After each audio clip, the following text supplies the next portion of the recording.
This is the homework video to go over 9-6 day 1. So again, move it to where you need it. The first three, 1, 3, and 5, were all the directions where the 1 through 8 state our answers in terms of pi. That means exact, no decimal approximation requested. This is a good section to practice working on mental math. In other words, being able to evaluate some of these without your calculator. Some of these will definitely be non-calculator questions on quizzes and SOSs. So number 1, 3, and 5, they simply want the arc length. And from yesterday's video, arc length is always calculated as not the entire circumference, but some fraction or some part that that arc represents of the entire circle. Sometimes that can come from arc measure divided by 360, but other times there's other ways to figure out what fraction of the circle that arc is representing. So number 1, they want the length of arc CD. It's 80 degrees of arc measure, so it's representing 80 3/60ths. I'm going to put that as 8/36. Reduce it by a factor of 10. I know it could reduce farther, but I just want to get it a little reduced. Of the entire circle's circumference, and the entire circle circumference is going to be either pi times diameter or 2 pi r, 6 pi inches, either way we do this. So again, to practice a little non-calculator, my 6/36 would cancel to be 1/6. 8/6 cancels or reduces to be 4/3. We can either put the pi next to the fraction, or you could put the pi in the numerator, and we'd be talking about inches.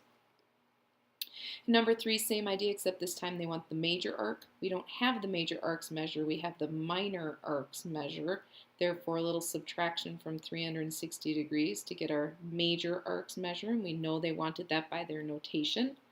And so in order to get that arc length, we know it represents 21 3/60ths or 21 36ths of the entire circumference of the circle, which would be 24 pi centimeters.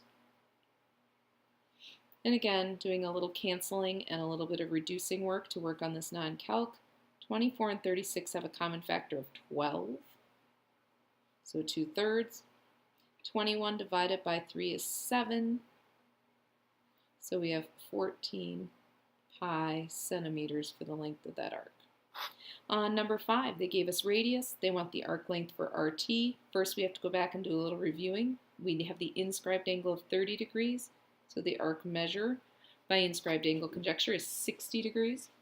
And therefore, when we go to get the arc length, we're going to be doing 1/6 or 60 3/60ths. 1/6 of the entire circumference of the circle, which is 36 pi feet from the information they gave me, pi times 2 times radius, so 6 pi feet. As you make your way to some of these other ones, when you get to 7 and 9, they either work the formula backwards, or you have to come up with some information before you can use arc length in the problem.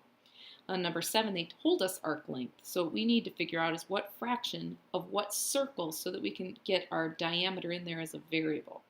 So what I see is that my arc length is 12 pi, so 12 pi inches was the result of taking a fraction of the circle, and the minor arc TV is twice its inscribed angle measure, 160 degrees, so that is 16 36ths of, now I don't have the entire circumference of the circle, so I'm going to represent it as pi d, because again, they've asked me for diameter. I'd like diameter to be my variable.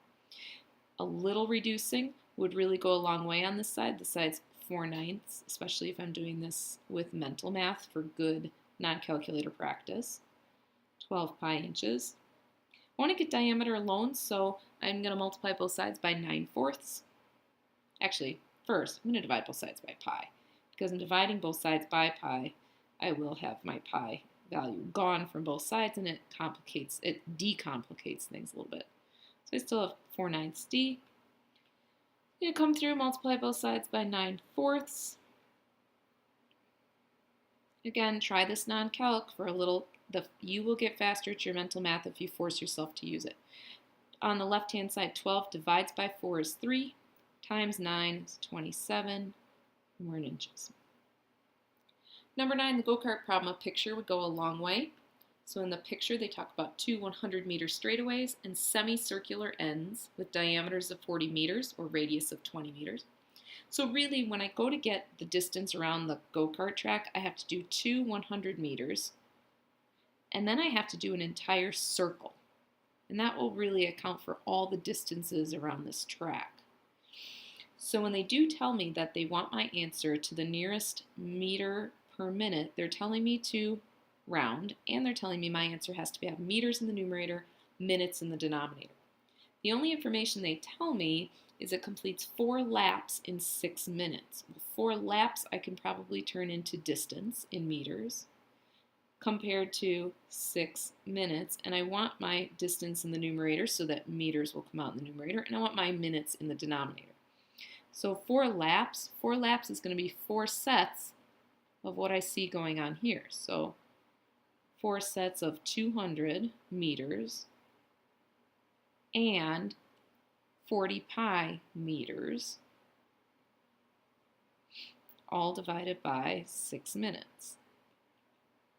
So meters plus meters will still make meters. So as I go to work my numerator and first just get that value, I'm going to have, again in the numerator, 800 plus 160 pi meters, all divided by 6 minutes. And here's where, since they asked me to the nearest meter per minute, I would go calculate all of that. And again, making sure that you have good values using your calculator appropriately. And to the nearest meter per minute, we're at 217 meters per minute. And finally, the last two. If I want to measure the clock hands formed at 10:20, I have to keep in mind that while I know that the minute hand is pointing directly at the 4, the hour hand is not pointing directly at the 10.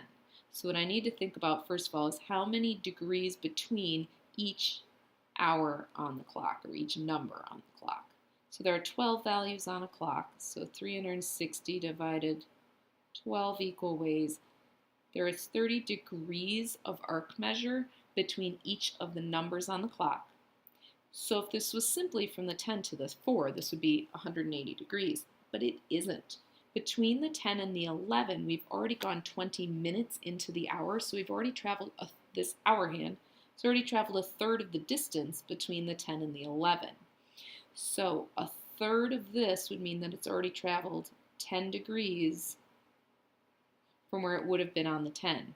So we've got 30, 60, 90, 120, 150, and then 20 more, 170 degrees between the hands of the clock at 10:20.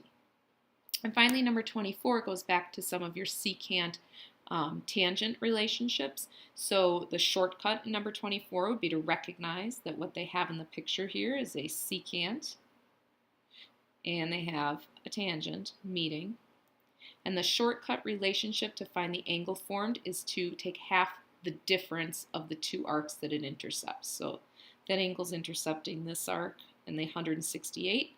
So if I find the difference, which is 90, divided by 2, then that measure of angle P should be that arc measure, which is, or angle measure, which is 45 degrees.